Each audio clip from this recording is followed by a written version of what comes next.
That was pretty awesome. Thank you, everybody. Woo! How's it going, everyone? Ça va? Oh, man. Thank you to Matthew Green for that incredible intro. Give it up to Matthew Green.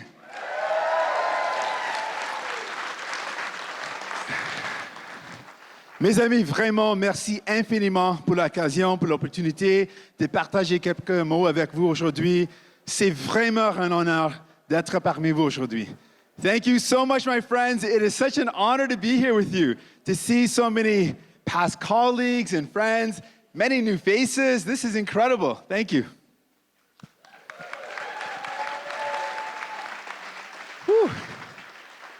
I want to begin by acknowledging that we're gathered today to share ideas, to learn, to grow, to hopefully have some fun as well on the traditional territories of the Anishinaabe and the Haudenosaunee. But to go beyond, that, I also want to acknowledge the languages spoken by the first people of this land. And so in words of greeting, I want to say to you, Buju Ani, a word of greeting to acknowledge the languages spoken by the first people of this land.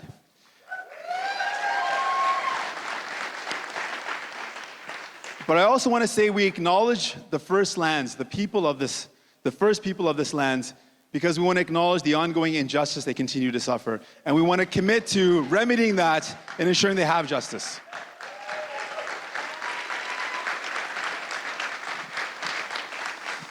I also want to thank every single one of you in this room. Every single one of you. You fight for a better community. You fight for a better future. And you are a part of our movement. You are a part of, as Andrea says, the resistance. So thank you for everything you do. Thank you. I also want to thank my past colleagues and my new colleagues at the Ontario NDP, the MPPs who are fighting strong, who are fighting for the people who feel like now they're being neglected and ignored and being hurt by the savage and vicious cuts being brought in by Ford's government. Thank you for your fight.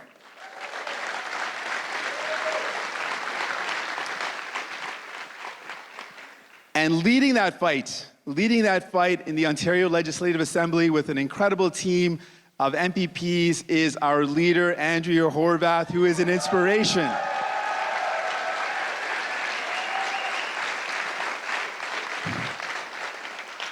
Andrea is an inspiration for so many people. I know she knows that, but I want to share with you something else. On top of being an inspiration for so many people, and for leading the resistance and being the official opposition, the largest opposition we've seen in like 30 years, the largest new Democratic opposition, she's also a personal inspiration for a lot of reasons. She was someone that took in a brand new MPP in 2011 and was not only a friend, a mentor, and a guide. And I can say to you with all honesty, I wouldn't be the national leader of the New Democratic Party without her guidance, without her love, without her support.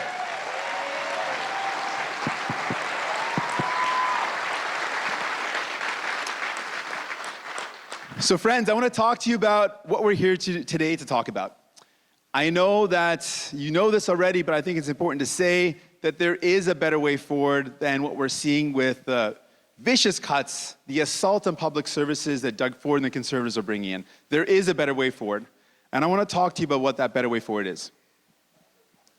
I get to speak with many people, so many people across this country, and what I'm hearing from people is, instead of feeling that things are getting easier, they're feeling like things are getting tougher. They read all these headlines talking about an economy that's doing so well for the very rich, and they don't feel the benefits for their families. They don't see the benefits in their lives. I remember meeting a mom who owned this home, but was afraid that she might lose it because she couldn't pay her bills. And her daughter had a good job, a good union job, but was only able to live a good life because she lived in her mom's basement. And then the son said, I look at my mom, I look at my sister, and I think, well, what do I have to look forward to? My mom's gonna lose her home maybe, and my sister only has a good life because she lives in the basement. What do I have to look forward to? People had such high hopes when they elected the Trudeau Liberals. But what they got was a government that can pull off a great symbolic gesture, but it's not there for people when it counts. It's true.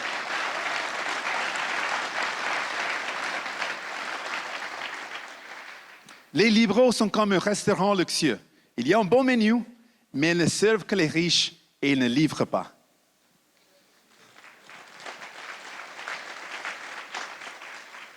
These are the people still hurting after a decade of conservative cuts, and they face an uncertain future.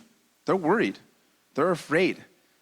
And if you're worried about yourself, if you're worried about what you're going to see in the next coming years, imagine how worried you are about your own family's future and your kids' future.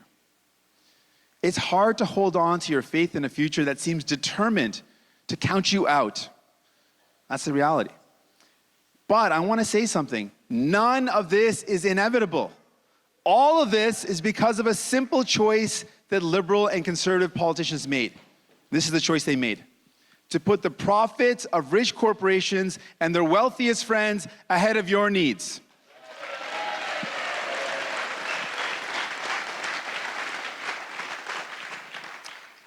We know this, but we have to say it again and again to remind ourselves there is a better way. We can make different choices. We can make better choices that put people first.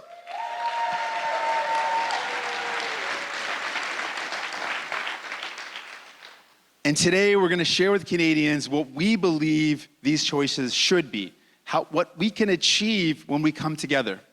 This is our roadmap of the possible, based on values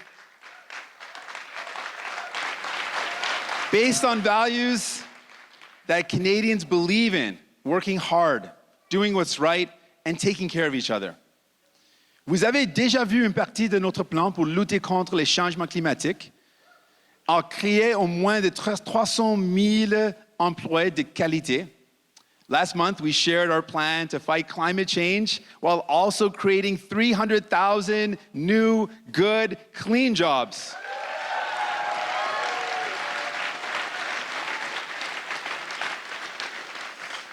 We're proud of that plan, and that plan includes a plan to train and support workers as they transition to a new clean economy that leaves no worker or community behind.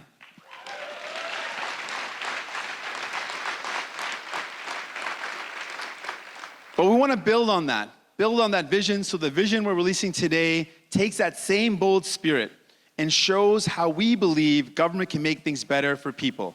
We call it a New Deal for People. It's our New Deal for People. Now, you might say, okay, a New Deal for People, is there an abbreviation? Is there a short form for that New Deal for People? I think we can come up with one. It's a New Deal for People. The NDP. We are the way forward. We are the way forward.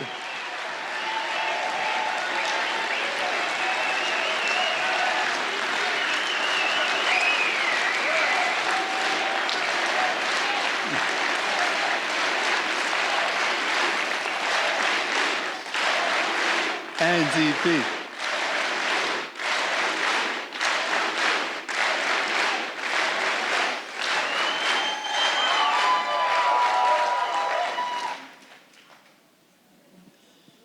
It's a new deal because it is a kind of vision that no government in Ottawa has ever proposed to Canadians.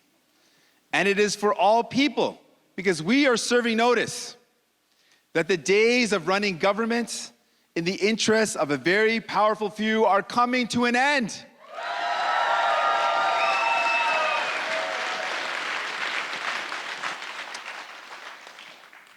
As a part of our vision, I want to focus on something that's very personally close to my heart, and I know it's something very close to all of yours as well, and that's healthcare. It's a source of pride for Canadians, and New Democrats are even prouder. 75 years ago yesterday, Tommy Douglas was elected the Premier of Saskatchewan, where he led a movement that gave us Medicare.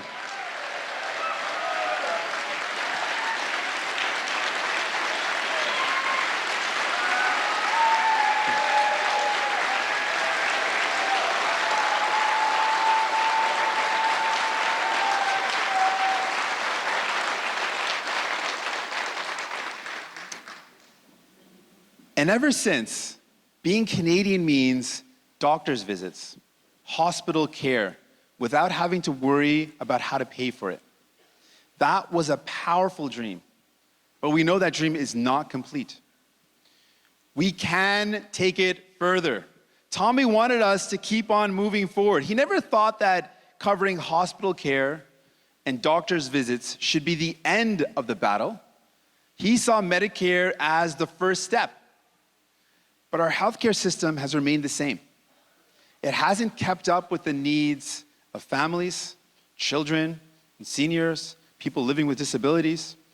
And we needed to keep up with those families. We needed to keep up because, especially after a decade of conservative cuts that have badly damaged healthcare and a liberal record of inaction and indifference, offering only token gestures and band-aid solutions that just don't work. All of that while Canadians struggle to get the care they need when they need it. And I know there's nobody in this room who hasn't seen those struggles for themselves. I remember meeting a 10-year-old boy. He was living with a chronic illness that he was born with. And it meant that he had to take injections and medication and monitor his blood levels. And he told me, I've got to be on top of it, because if I'm not, I might die, and so I've got to be really on top of it. And I was a little surprised to hear how casually he spoke about life or death. And he saw the worry in my eyes and said to me, no, don't worry. I've got this. I can handle my illness. I know how to take my medication, but I am worried about something. I'm worried about how much my medication costs my parents. In a country as rich as ours, a 10-year-old kid living with a chronic illness is worried about being a burden to his family. That's just wrong. The reality is, he's not alone. Millions of Canadians are worried about being able to access the medication they need. In fact, people are living with pain because they can't afford to see a dentist. Families go to the eye doctor, and they're hoping against hope that the prescription hasn't changed because they can't afford a new set of eyeglasses.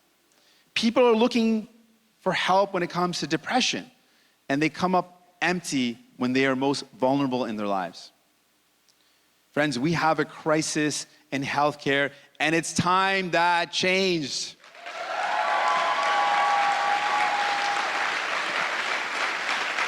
It's time. It's time for the party that brought Medicare to Canada to take a next major step forward. It's time.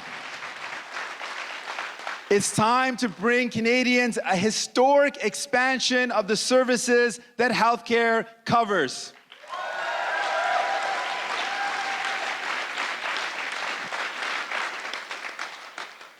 For more than 20 years, even longer in some ways, Liberals have delayed and delayed, promising lower drug costs and delivering only excuses. They still haven't told us what their plan is on pharmacare. All we know is it might be a makeshift system that covers some and not others, will leave many Canadians without any of the protection they need. We know Canadians deserve so much better. So our vision starts by making sure everyone in our country has access to the medication they need when they need it.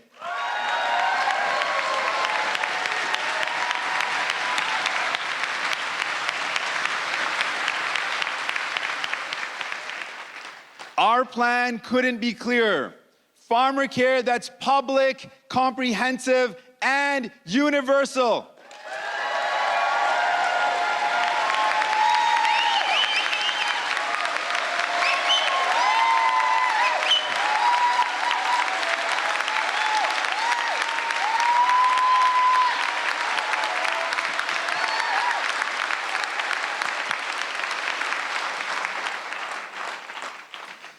Our plan would mean even families that already have insurance will save on average $550 a year. For the first time, every single Canadian can count on this. If you need medication, if your loved one needs medication, you can get it, period. Paid for with your health card, not your credit card.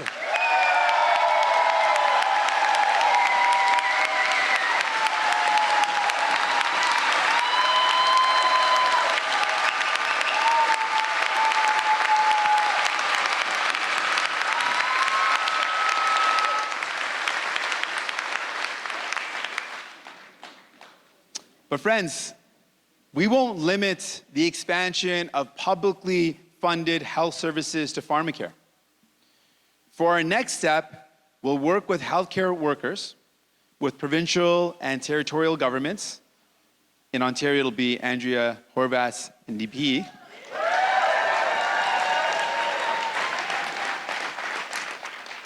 With Indigenous communities, and our plan is to bring in a comprehensive plan that covers you, truly covers you, from head to toe. That is our vision. That means dental care for everyone, vision care, hearing care. We will expand home care and long-term care, mental health care, and addictions care for everyone in our country.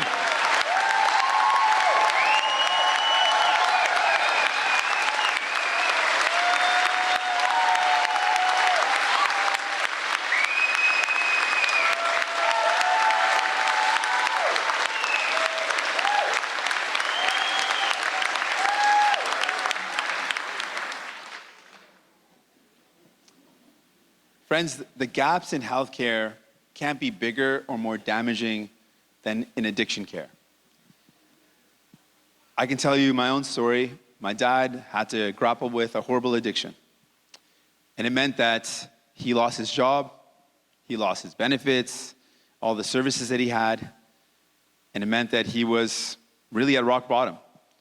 And when he was at the hospital, and the doctor told him that he was literally at rock bottom, and if he didn't do something about it, he might not make it. He had the courage to say he needed help. And we were lucky that a publicly funded rehab center in Windsor had a bed and could take him in. And that changed his life, that saved his life. The right care at the right time can make all the difference.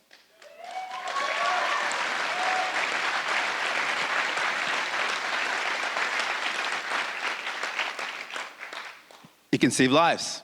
It can change lives for the people addicted and all the people around them. And we know we're faced with another massive crisis when it comes to addictions, and that's the opioid crisis. We're seeing a crisis that is gripping our entire country. We're losing 11 people a day to opioid overdose. If you take that in, 11 people, these are loved ones, family members, coworkers, children, parents, siblings. So that's why day one in government, we will declare a public health emergency. And we'll start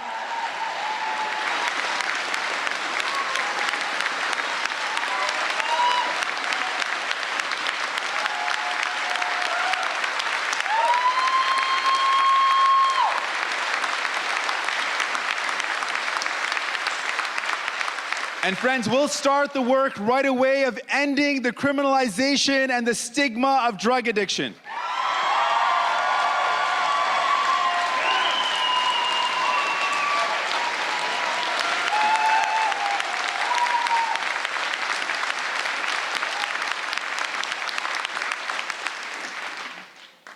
Because nobody should have to fear that they'll be arrested if they seek life-saving care.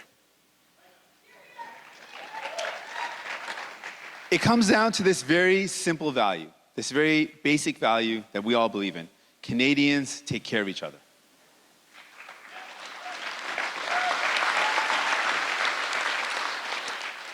I mentioned when I was going through some tough times and our family was struggling, we were pretty tough. We were in a pretty rough situation.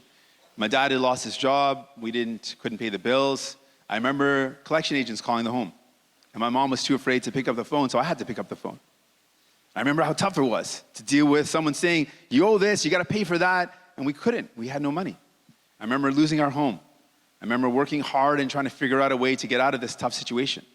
And I can tell you, we didn't get out of it on our own. We didn't do it on our own because it was friends and family that helped us out. There were some strangers that helped out a kid that was pretty down and out, and they didn't know they were helping me out, but it made the difference in my life. In fact, it was public services that our family counted on that lifted us up.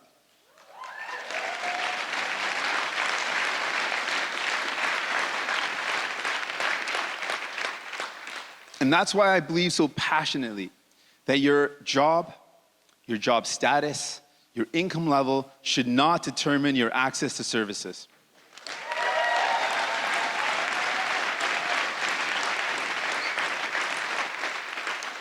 Now I know there's gonna be people who are gonna say, oh, this is impossible, you can't do it. They're gonna say the same thing they told Tommy Douglas when he tried to bring in Medicare, oh, you can't afford it. How are you gonna pay for it? That's the question we're gonna get. How are you gonna pay for it? Well, I'll tell you how. We're gonna ask the people at the very top to contribute a little more.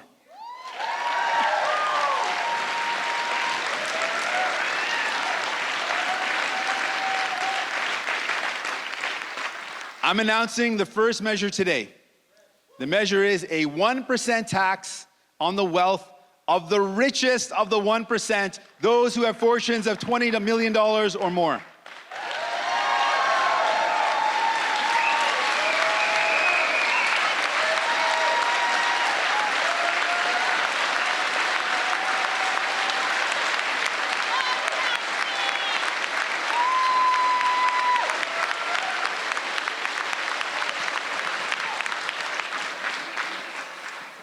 Now, just to be clear, I'm pretty sure that's no one in this room.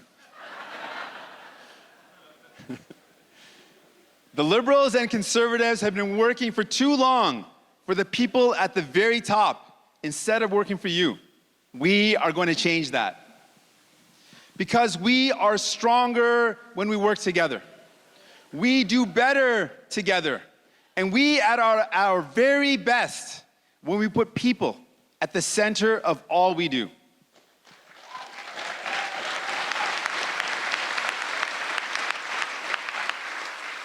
And that is the fundamental principle at the heart of the commitments we're making to Canadians today. Commitments like building 500,000 affordable homes, new affordable homes, so that everyone can have a place to live that's quality and safe.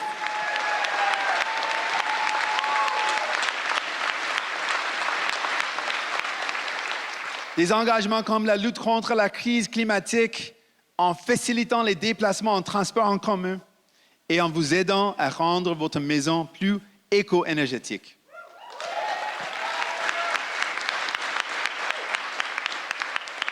We will fight climate change and defend the environment while taking care of workers and ensuring good jobs.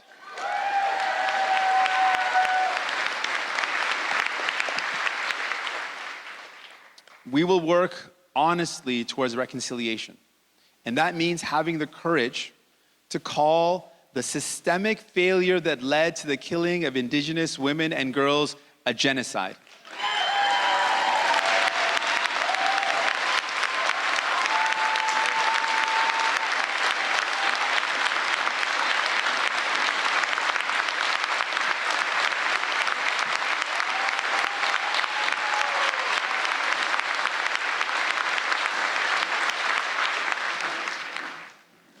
But most importantly, that means bringing in the sweeping changes needed to prevent it from ever happening again.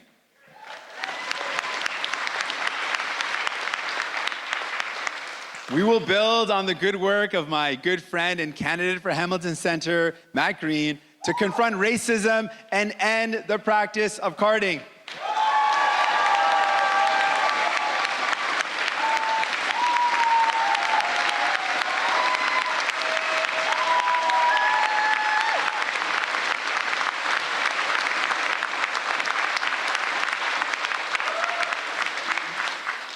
I know, again, people are going to tell us that it's impossible, that we're being too bold or too ambitious. But to bring these commitments forward, we need to be daring. We need to have imagination. It means we need to have the courage to dream, and the courage not only to dream, but to have the courage to make those dreams a reality.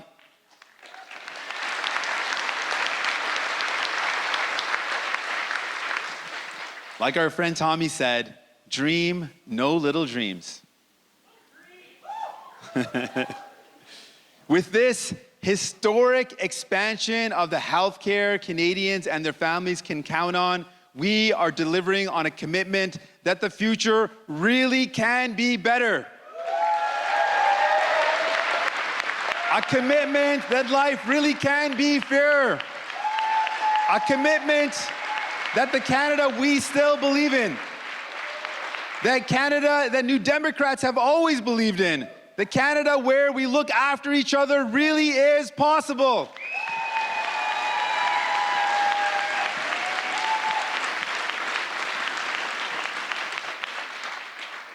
And to Canadians everywhere, I say this. If you give us the chance, if you give New Democrats the chance to build that Canada with you, we will not let you down. Thank you. Merci. Merci, mes amis. Miigwech. Tanwad. Bobo Birbani.